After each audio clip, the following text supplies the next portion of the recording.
Welcome back to red cracks my dear friends. மனிதனுடைய மனது கடிவாளம் இல்லாத குதிரை போல தன்னுடைய போக்கிற்கு சுற்றி திரிகிறது. இதை பற்றி ஒருவர் ஓஷோவிடம் என்னுடைய இந்த அக்லி மைண்டை என்னுடைய சிஸ்டத்தில் இருந்து தூக்கி எறிய விரும்புகிறேன், அதை எப்படி செய்வது என்று கேட்கிறார்.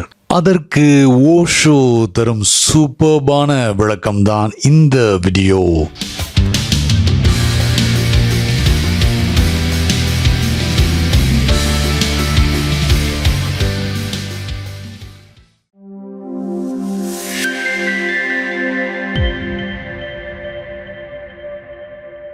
மனதையோ அல்லது மைண்டையோ நம்முடைய சிஸ்டத்தில் இருந்து கழட்டி தூர எறிய வேண்டிய அவசியம் இல்லை. Everything has to be transformed and absorbed. மேம்படுத்தும்படியான ஒரு மாற்றத்தை கொண்டு வர வேண்டுமே தவிர தூர எறிய வேண்டிய அவசியம் இல்லை. Mind is not ugly. நமது மனதோ புத்தியோ அருவருப்பானதோ அசிங்கமானதோ அல்ல, நாம் பயன்படுத்தும் விதம் அப்படி. மனது கேவலமானது அல்ல, நாம் அன்கான்சியஸாக இருக்கிறோம். தங்கத்தினால் செய்த சேரியட் அழகானதாக இருக்கும், ஆனால் குதிரையை செலுத்துபவன் நன்றாக குடித்துவிட்டு தூங்கிவிட்டால் என்ன நடக்கும்? சேரியட்டை கெட்ட கெட்ட வார்த்தைகளால் சொல்லி திட்டி என்ன பயன்? சேரியட்டை கண்டிப்பதில் என்ன அர்த்தம் இருக்கிறது?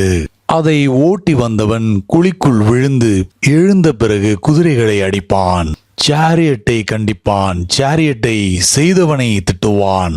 ஆனால் அது சேரியட்டின் தவறோ குதிரையின் தவறோ சேரியட் மேக்கரின் தவறோ இல்லை என்ற நினைப்பே அவனுக்கு வராது. நன்றாக குடித்திருந்தான், தூங்கிவிட்டான்.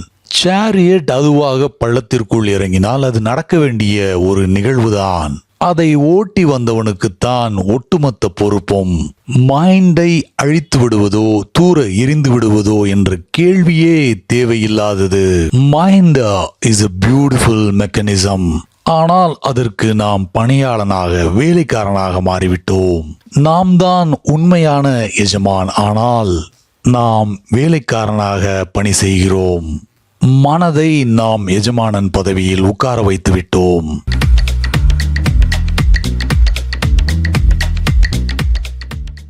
I have heard an ancient story. ஒரு அரசன் தன்னுடைய வேலைக்காரன் ஒருவனை பற்றியும் அவன் செய்யும் வேலைகளை பற்றியும் மிகவும் திருப்தியாகவும் மகிழ்ச்சியாகவும் இருந்தார். வேலைக்காரன் அரசனுக்கு பணிவிடை செய்வதில் அர்ப்பணிப்போடு வேலை பார்த்தான். Very devoted he was to the king. அரசனுக்காக தன் வாழ்க்கையை தியாகம் செய்ய எப்போது வேண்டுமானாலும் தயாராக இருந்தான். அரசனுக்கு அளவு கடந்த மகிழ்ச்சி. தன்னுடைய உயிரை பணயம் வைத்து அரசனை பல முறை பல்வேறு ஆபத்துகளிலிருந்து காப்பாற்றியிருக்கிறான். அரசனுக்கு மெய்காப்பாளனாக இருந்தான். He was the king's bodyguard. ஒரு நாள் அரசன் இந்த மனிதனை பற்றி மகிழ்ச்சியான மனநிலையில் இருந்தார். எனவே அவனிடம், உனக்கு ஏதாவது ஆசை இருந்தால் சொல், உடனே அது நிறைவேற்றப்படும். நீ எனக்கு ஏராளமான உதவிகள் செய்திருக்கிறாய், ஆனால் என் நன்றியை வெளிக்காட்ட சந்தர்ப்பம் கிடைக்கவே இல்லை. நான் உனக்கு அதற்கு எவ்வளவு கொடுத்தாலும் உன்னுடைய செயல்களுக்கு ஈடு கட்ட முடியாது. I can never repay you. ஆனால் இன்று உனக்கு ஏதாவது ஆசைகள் இருந்தால் நிறைவேற்றி வைக்க ஆசைப்படுகிறேன். எதுவாக இருந்தாலும் சரி என்று சொன்னார். அதற்கு அந்த வேலைக்காரன், எனக்கு நீங்கள் அதிகமாகவே கொடுத்திருக்கிறீர்கள். உங்களோடு இருப்பதே எனக்கு பெரிய ஆசீர்வாதம். வேறு எதுவும் எனக்கு தேவையில்லை என்று பதில் சொன்னான். ஆனால் அரசன் கட்டாயப்படுத்தினார். மெய்காப்பாளன் தேவையில்லை மன்னா என்று எவ்வளவு சொன்னானோ அரசன் அதற்கும் அதிகமாக கட்டாயப்படுத்தினார். கடைசியில் வேலைக்காரன், then it is okay. என்னை 24 மணி நேரம் அரசனாக்குங்கள், நீங்கள் எனக்கு பாடிகார்டாக இருங்கள் என்று சொன்னான். இதை கேட்டதும் அரசனுக்கு கொஞ்சம் பயமாகவும் கவலையாகவும் இருந்தது. ஆனாலும் கொடுத்த வாக்கை காப்பாற்ற வேண்டுமே, அவனது ஆசையை நிறைவேற்ற வேண்டுமே. எனவே 24 மணி நேரம் வேலைக்காரனுக்கு காவலாளியாக நின்றார். வேலைக்காரன் அரசனாகிவிட்டான். அவன் என்ன செய்தான் தெரியுமா? முதல் வேலையாக அரசனை கொல்லுமாறு ஆணையிட்டான். அரசனுக்கு மரண தண்டனை விதித்தான். அரசன் என்ன செய்கிறாய் என்று அதிர்ந்து போய் கேட்டார். அதற்கு காவலாளி, வாயை மூடு, நீ இப்போது வெறும் காவலாளிதான், and nothing more. இது என்னுடைய ஆசை.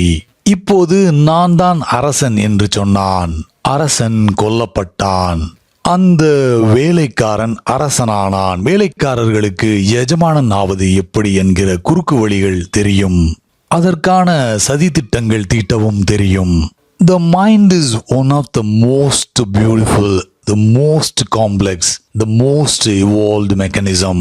அது நமக்கு நன்றாக சேவை செய்திருக்கிறது. தனது சேவையை தொடர்ந்து செய்து கொண்டும் இருக்கிறது. அதன் வேலையால் தான் ஒரே கதையை திரும்ப திரும்ப ரிப்பீட் செய்து கொண்டிருக்கிறோம். எல்லோருமே ஒரே கதையை தான் ரிப்பீட் செய்திருக்கிறோம். மைண்டை எஜமானன் ஆக்கிவிட்டோம். இப்போது எஜமானன் நம்மை வேலைக்காரன் போல் நடத்தி கொண்டிருக்கிறது. இதுதான் பிரச்சனை. மனதை தூர எறிய வேண்டிய அவசியமில்லை. அப்படி செய்தால் பைத்தியமாகி விடுவோம். மைண்ட் இல்லாமல் போனால் நீங்கள் ஒரே ஒரு வேலையை தான் தேர்வு செய்ய முடியும். That is politics, அரசியல்.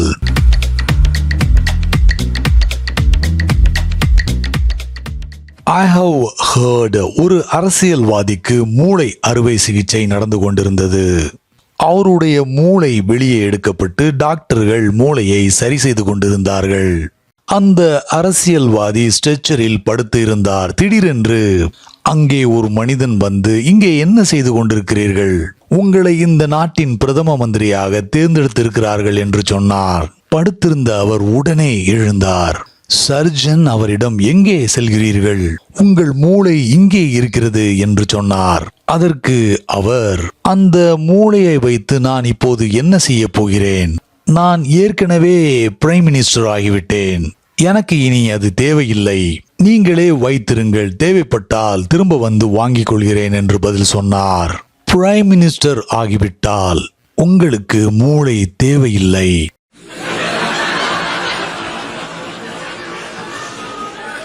I have heard another story too. நண்பர்களே, ஓஷோ சொன்ன இன்னொரு கதையோட வீடியோவோட லிங்க் டிஸ்கிரிப்ஷன்ல இருக்கு. கண்டிப்பா அதை மிஸ் பண்ணாதீங்க. தொடர்ந்து வீடியோவை பார்ப்போம். ஒருவேளை உங்கள் மூளையை தூக்கி தூர எறிந்து விட்டால் நீங்கள் அரசியலுக்குள் நுழைய வேண்டியிருக்கும். That's all. பிறகு நீங்கள் சன்னியாசியாக இருக்க முடியாது. ஏனென்றால் ஒரு துறவி எல்லோரையும் விட புத்திசாலியாக இருக்க வேண்டும். சோ நீங்களாக எதுவும் செய்து கொள்ளாதீர்கள். காரணம், சில நேரம் மனிதர்கள் அந்த தவறையும் செய்கிறார்கள். பிறகு அதை சரி செய்வது மிகவும் கடினம். வில்லியமிற்கு அவனது மனைவியால் ஒரு பெரிய பிரச்சனை. மனைவி லீசா எப்போதும் படுக்க செல்லும் போது முன்வாசலுக்கு அருகில் போய் நின்று கொண்டு அங்கிருந்து வேகமாக ஓடியே வந்து ஒரு பெரிய குதி குதித்து படுக்கையில் போய் விழுவாள். மனைவியின் இந்த பழக்கத்தினால் கணவன் ரொம்பவே அப்செட் ஆகியிருந்தான். இதற்கு ஏதாவது செய்ய வேண்டும் என்று முடிவெடுத்தான். எனவே ஒரு நாள் மனைவி நன்றாக தூங்கிக் கொண்டிருக்கும் போது சப்தம் இல்லாமல் எழுந்து போய் ரெஃப்ரிஜிரேட்டரை திறந்து வாங்கி வைத்திருந்த மாட்டு இறைச்சியில் உள்ள லிவரிலிருந்து பெரிய துண்டாக எடுத்து படுக்கைக்கு அருகில் தரையில் போட்டுவிட்டான். மறுநாள் காலை எழுந்தவுடன், மை காட் லிசா, என்ன நடந்திருக்கிறது என்று பார். உன்னுடைய யூட்ரஸ் வெளியே வந்து விழுந்து விட்டது. நான் குதிக்காதே என்று பல முறை சொல்லிவிட்டேன், நீ கேட்கவே இல்லை என்று சொன்னான். லிசாவிற்கு ஒரே அதிர்ச்சி. மாலை நேரம் வேலை முடிந்து வீட்டிற்கு வந்தவுடன் மனைவியிடம், நவ் லிசா, இந்த மாதிரி கெட்ட பழக்கம் இருந்தால் என்ன நடக்கும் என்று பார்த்தாயா என்று கேட்டான். அவனுடைய மனைவி அதற்கு, ஓ, அது ஒன்றும் அவ்வளவு மோசம் இல்லை. அதை நான் திரும்ப உள்ளே திணிக்க எவ்வளவு கஷ்டப்பட்டேன் என்பதை நீ பார்த்திருக்க வேண்டும் என்று பதில் சொன்னாள். எனவே ப்ளீஸ் டோன்ட் டூ இட். வெளியே தூக்கி எறிவது மிகவும் எளிது, திரும்ப உள்ளே வைப்பது மிகவும் கடினம். உங்களுடைய மைண்ட் உங்களுக்கு தேவை. ஜஸ்ட் அதற்கு எஜமானராக இருங்கள். And don't be used by it. And that's what meditation is all about. மைண்டை விட்டு வெளியேறும் கலைதான் தியானம். மைண்டிற்கு மேல் இருப்பது, மைண்டையும் கடந்து போவது, ஐம் நாட் மைண்ட் என்று தெரிந்திருப்பதுதான் தியானம். அதற்கு மைண்டை தூர எறிய வேண்டும் என்று அர்த்தம் இல்லை.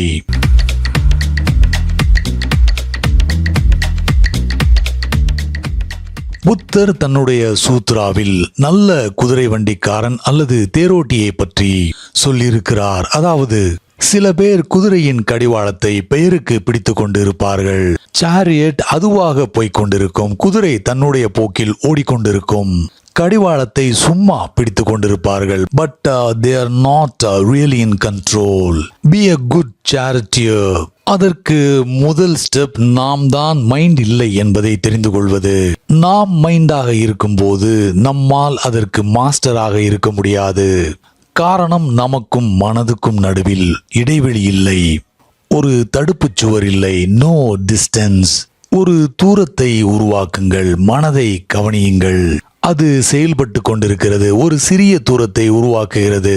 This watching automatically creates the distance. அதனால்தான் புத்தர் திரும்ப திரும்ப இரவும் பகலும் கவனியுங்கள், வாட்ச் என்று வலியுறுத்தி கொண்டே இருக்கிறார். மெதுவாக உங்கள் மனது நமக்கு கிடைத்த ஜஸ்ட் ஒரு கருவி என்பதை உங்களால் உணர முடியும். அப்போது தேவைப்பட்டால் உங்களால் மனதை பயன்படுத்த முடியும். தேவையில்லாத போது அதை அணைத்து வைக்க முடியும். You can put it off.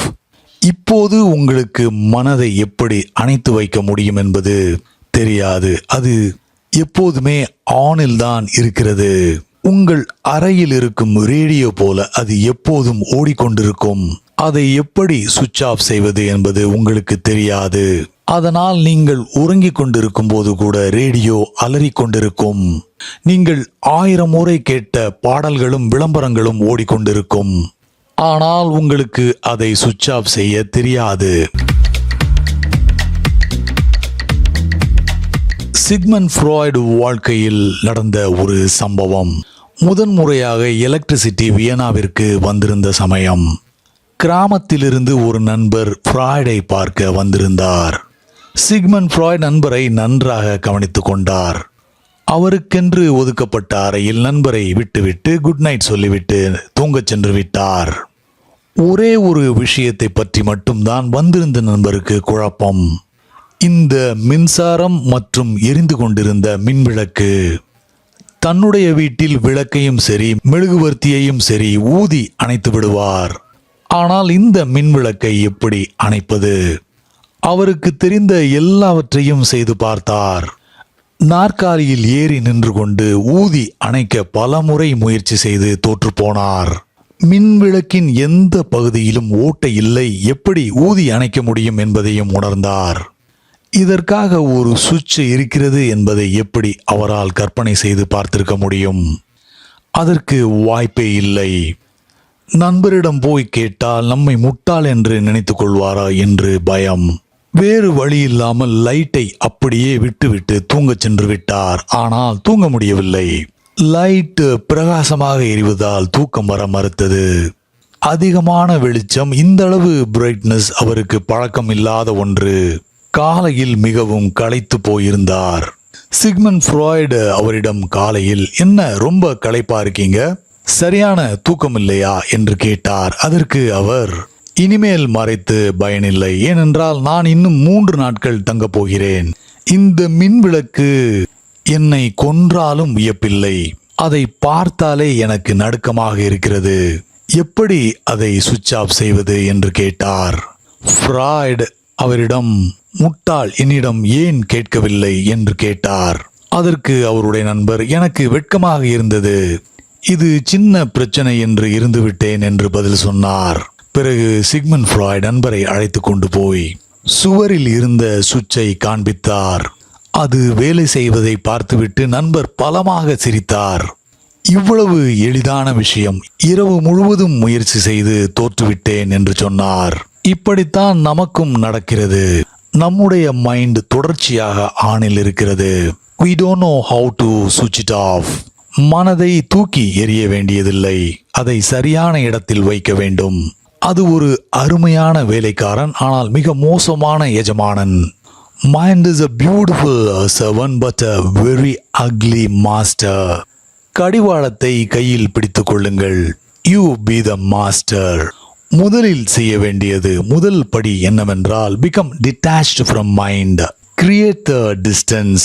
தூரம் அதிகமாக இருந்தால் மைண்டை சுவிட்ச் ஆஃப் செய்கிற கெப்பாசிட்டியும் அதிகமாக இருக்கும். அப்போது இன்னொரு அதிசயத்தை பார்ப்பீர்கள். மைண்ட் சுவிட்ச் ஆஃப் செய்யப்படும் போது அது எப்போதும் ஃப்ரெஷ்ஷாகவும் இன்டெலிஜென்டாகவும் இருக்கும். Because it is also tiering. எப்போதும் களைத்து விடுகிறது. நினைத்து பாருங்கள், பிறந்த நாளிலிருந்து இறக்கும் வரை வேலை செய்கிறது. தேவைப்படும் போது பயன்படுத்தினால் போதும்.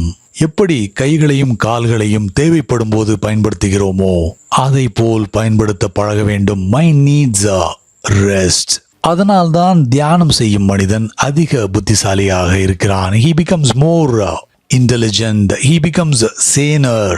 தியானத்தை உங்கள் வாழ்வில் சேர்த்து கொள்ளுங்கள். மைண்டை எப்படி பயன்படுத்துவது என்ற கலையை, அதற்கு எப்படி மாஸ்டராக இருப்பது என்பதை கற்றுக்கொள்ளுங்கள். So no question of throwing the mind out.